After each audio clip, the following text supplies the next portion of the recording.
কি কপাল আমার! এত কাজ করি সারাদিন, ভাগ্যের চাকা যেন ঘুরতেই চায় না। গুরু, ভাগ্যের চাকা পরিশ্রমী ঘোরে। আমার তো এর বাইরে কিছু জানা নেই। হ্যাঁ, ওই একই কথা তো সবার মুখেই শুনি। আমার কি মনে হয় গুরু, আমাদের এমন কিছু করা উচিত যাতে করে আমরা তাড়াতাড়ি অনেক টাকা উপার্জন করতে পারি। কি এমন কাজ? কি কাজ করলে অল্প সময়ে বেশি টাকা পাওয়া যাবে? আরে কি যে বলো গুরু, তুমি হলে আমার গুরু। তুমি যদি আমার কাছে প্রশ্ন করো তাহলে কি হবে? মাথা তো কাজ করে না রে পাগলা, কি যে করি। বলি কি গুরু, আমরা এক কাজ করতে পারি। কি কাজ বল দেখি? এই চলো, আমরা আজ থেকে সব কাজ বাদ দিয়ে ব্যাংক ডাকাতি করি। কি সব বলিস? তোর খালি আজে বাজে কথা, একটু ভালো করে চিন্তা কর দেখি। এই বসে বসে মাথায় কোনো চিন্তা আসবে না গুরু। বড় লোক তো আমাকে হতেই হবে, তাতে যেভাবেই হোক। তুই খালি আমার কথা মতো কাজ কর দেখি। আমার কি, তুমি যা বলো আমি তাই করি। শোন বলাই, এখন বাড়িতে যা, ও বেলায় ঘাটে চলে আয়, দেখি কি করা যায়। ঠিক আছে গুরু, তোমার যা ইচ্ছা।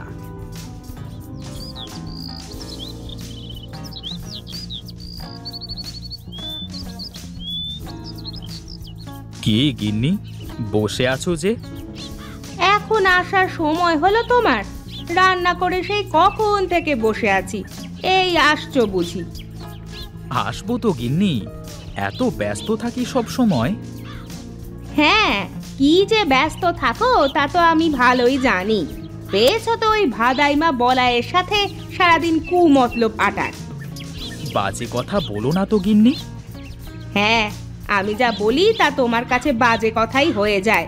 এখন এসো, কটা খেয়ে আমাকে উদ্ধার করো। আমার তো আর তোমার মতো ঘুরে বেড়ালে চলবে না, অনেক কাজ পড়ে আছে। বলি শোনো গিন্নি, এত চিন্তা করো না, একদিন দেখবে আমরা কত টাকার মালিক হই। হ্যাঁ হ্যাঁ, তা দেখা যাবে, যেদিন হবে সেদিন বলবে। আহা, তোমার হাতের রান্না মনে হয় অমৃতের স্বাদ। আহা, কি রসের কথা! সেই তো 3 বেলা ডাল ভাত ছাড়া কিছু জুটাতে পারো না, আবার এমন ভাবে বলছো যেন বিরিয়ানি রান্না করেছি। তোমার হাতের এই ডাল সিদ্ধই তো বিরিয়ানির থেকেও সুন্দর হয় গো গিন্নি। শোনো শোনো, খুব তাড়াতাড়ি আমাদের সুখের দিন আসবে।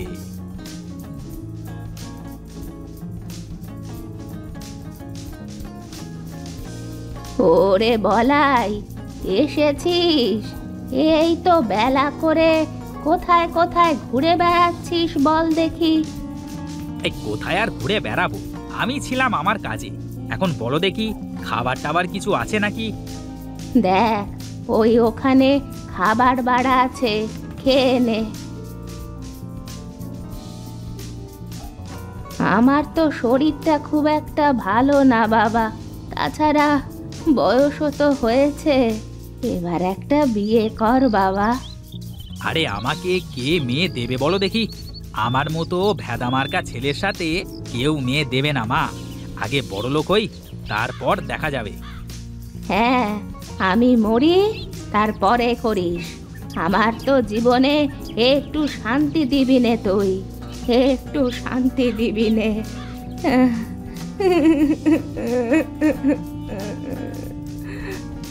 এই দেখো মা, প্রতিদিন এক কথা শুনতে আমার ভালো লাগে না, আমাকে আর একটু সময় দাও।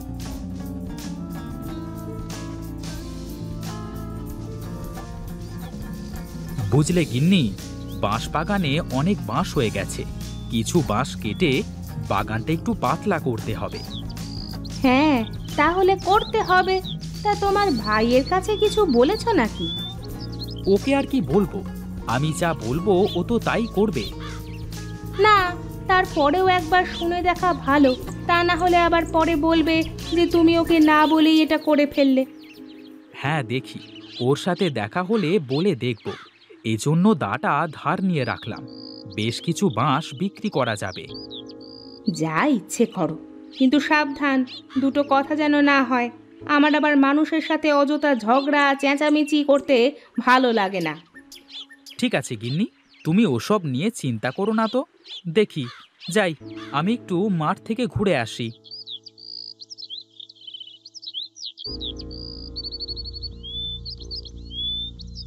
আচ্ছা বলাই, একটা কাজ করলে কেমন হয়? কি কাজ ওস্তাদ, বলো দেখি। আমি ভাবছিলাম, আমাদের তো বিরাট বাঁশ বাগান আছে, আমরা যদি বাঁশ দিয়ে কিছু করতে পারি। বাঁশ দিয়ে কি করা যাবে ওস্তাদ? গাধা নাকি তুই? বাঁশ দিয়ে তো কত কিছু বানানো যায়।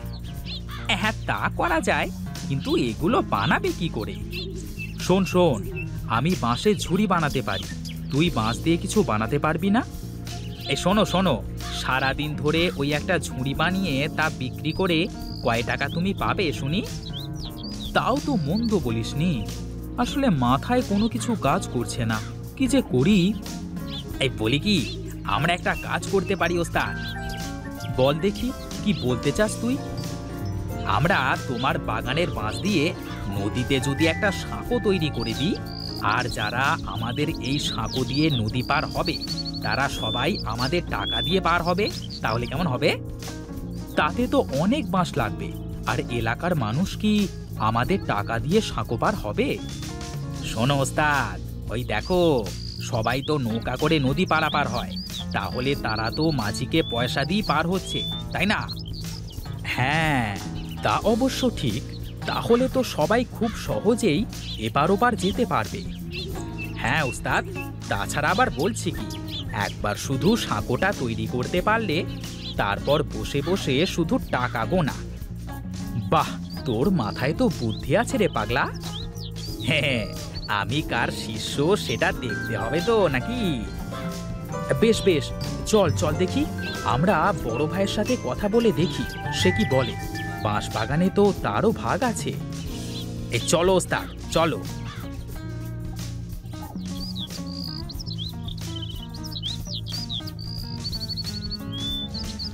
সে কি দাদা, এখানে দাঁড়িয়ে আছো যে? কিছু বাঁশ কেটে বাগানটা একটু ফাঁকা করতে হবে, তাই দেখছিলাম আর কি, কোথা কোথা থেকে বাঁশ কাটা যায়। তাহলে তো ভালোই হলো ওস্তাদ, আমাদের কাজ আরো সহজ হয়ে যাচ্ছে।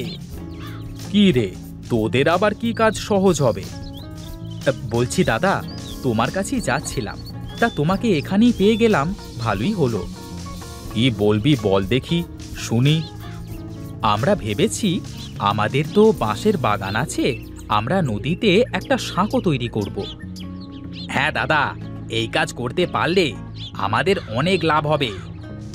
তোদের মতলব কি বল দেখি? তোরা কি জনসেবা করতে লাগছিস নাকি? সামনে কি ভোটে দাঁড়াবি নাকি? আরে দাদা, কি যে বলো, আমি কেন ভোটে দাঁড়াতে যাব? আমি তো ব্যবসা করব। ব্যবসা? সাঁকো দিয়ে কিভাবে ব্যবসা করবি? হ্যাঁ দাদা, বলি, সারা দিন এপার থেকে ওপার, ওপার থেকে এপার কত মানুষ যাওয়া আসা, এখন সবাই তো নৌকা করেই যাওয়া আসা করে, তাই না? হ্যাঁ, তা করে। এই জন্যই তো আমরা আমাদের নিজের খরচে সাঁকো বানাবো, আর যারা যারা আমাদের সাঁকো দিয়ে পার হবে তারা তারা আমাদের টাকা দিয়ে পার হবে। না ভাই, তোদের এই উদ্ভট চিন্তায় আমি নেই ভাই, আমি আমার ভাগের বাঁশ নষ্ট করতে দেব না। তোদের ইচ্ছে হলে রমেশের ভাগের বাঁশ দিয়ে করতে পারিস, আমাকে এসবের মধ্যে ডাকিস না। এই রে, দাদা তো কিছুই বুঝতেই চাইলো না। আমি বলি কি ওস্তাদ, আমরা আমাদের কাজ করি, দাদা যখন দেখবে আমরা সফল হয়েছি তখন আমাদের সাথে চলে আসবে। ঠিক আছে, কাল থেকেই তাহলে আমরা কাজে লেগে পড়ি। চল, এখন বাড়িতে যাওয়া যাক।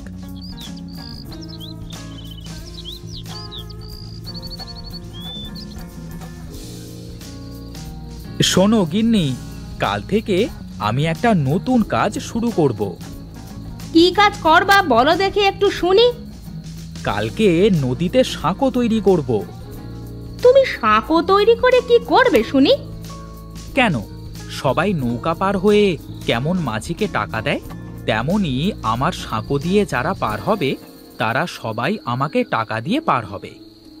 তোমার যা ইচ্ছে করো, আমার আমার ওসব নিয়ে কোনো মাথা ব্যথা নেই। উঠে পড়লে যে? কি করব বলো তো, আমার খাওয়া শেষ, আর বসে বসে তোমার ওই ফালতু প্যাঁচাল শোনার সময় নেই আমার। আমি ঘুমাতে যাচ্ছি।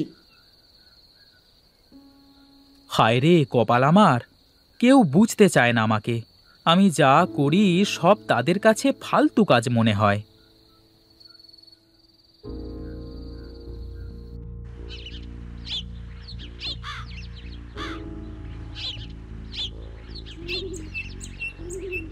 শোন বলাই, আমি বাঁশ কাটতে থাকি আর তুই বাঁশগুলো গাড়িতে করে টানতে থাক।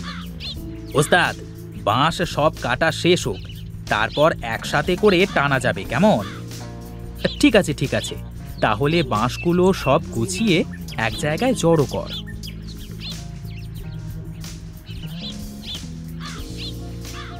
বাঁশ তো সব কাটা শেষ রে বলাই, এবার নে গাড়িতে ওঠা সব বাঁশ। ঠিক আছে ওস্তাদ।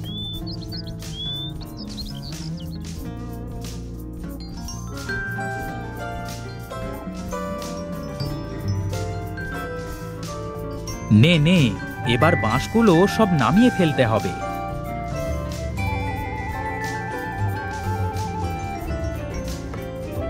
যাক, এবার শুধু সাঁকোটা বানানোর কাজ। শোন রে বলাই, যারা আমাদের সঙ্গ দিল না তারা দেখবি আফসোস করবে। ওস্তাদ, আমি জানি তুমি যা করো তা সব ভেবেই করো। বুদ্ধিটা আমার হলেও এটা ভালো না মন্দ তা তো তুমি ভালো করে ভেবেছো, তাই না? হ্যাঁ রে, আমি সব ভেবেই করছি। নে নে, কাজ শুরু কর।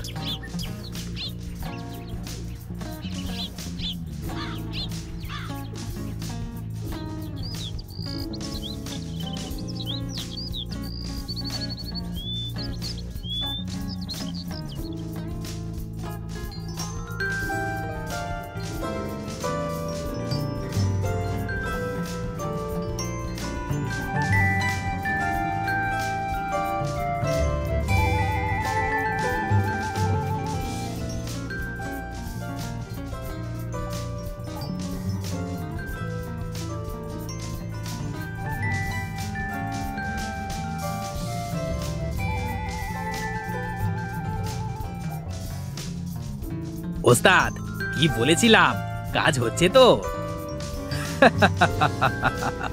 হ্যাঁ রে হ্যাঁ, আজ এই ভাগের বাঁশবাগান আমার ভাগ্য খুলে দিল রে বলাই। এখন আর আমাদের কোনো চিন্তা নেই ওস্তাদ, বসে থাকবো আর টাকা চলে আসবে। এখন আমার দাদা বুঝবে যে সে কি করেছে। তার ভাগের বাঁশ এখন সে চিবিয়ে চিবিয়ে খাবে। শোন বলাই, তুই বস, আমি গেলাম। তোর বৌদির জন্য গঞ্জ থেকে কিছু কিনে নিয়ে যাই। এখন তো আমার টাকার কোনো অভাব নেই রে। ঠিক আছে ওস্তাদ, যাও, আমি আছি।